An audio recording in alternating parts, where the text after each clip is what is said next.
From self-driving cars to robot companions to warfighters, artificial intelligence is taking a prominent role across all industries. And while that's not necessarily a bad thing, experts are concerned about losing the human touch. Self-driving vehicles are no longer futuristic, they're the here and now. But could this form of transportation, powered by artificial intelligence, overtake good old-fashioned driving? I do think that the consumer relishes in humanity in the rush of driving. Gerson Moreno-Riano is the Executive Vice President for Academic Affairs at Regent University, which has launched what's called Project Quantum, with a heavy emphasis on the ethics of AI. Technology is very, very important. It's very useful, obviously, but ultimately is what we think about God, or a society or a culture thinks about God, and what a culture or society thinks about human beings and the nature of humanity that will drive how technologies are going to be used. Moreno-Riano says the biggest danger is the possibility of humans getting lost as technology grows. Families can acquire an AI robot, for example, an entity, place it in a nursing home, and rather than visiting their parents or family members there, they just place a robot. They can speak and learn and communicate with you, right? There are also AI applications that can perform funerals and religious rites. So you don't have to have an actual minister doing it, right? So it eliminates the need for humanity in some of these areas where we think humanity is most needed.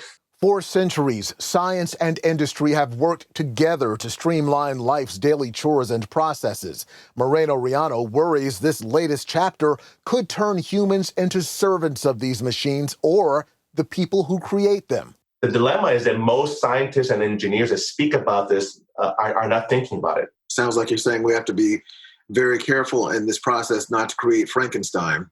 Absolutely. Or to have somebody else create it for us and we just sit back and watch. This debate also stretches into the military realm, where AI is becoming a go-to solution for deciding when and where to strike. It's simple to just have a machine, for example, determine targets of opportunity, right? But what about the human element involved here on the other side of the fence?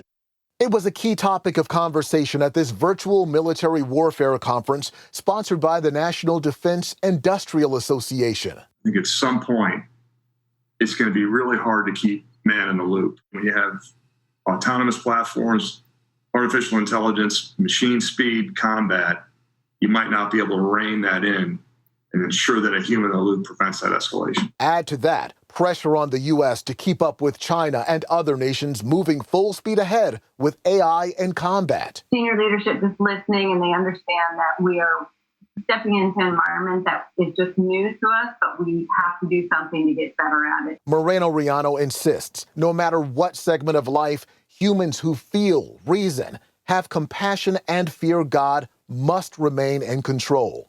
If we can't do that, then I think the AI role should be limited, right? So that human beings are at the centerpiece, the focal point of key decisions, not machines. Moreno-Riano says Christians need to pray for wisdom in this area and that the Lord would raise up leaders who are equipped to properly handle this fast-moving technology. He says Regent wants to help turn out those leaders. In Washington, Eric Phillips, CBN News.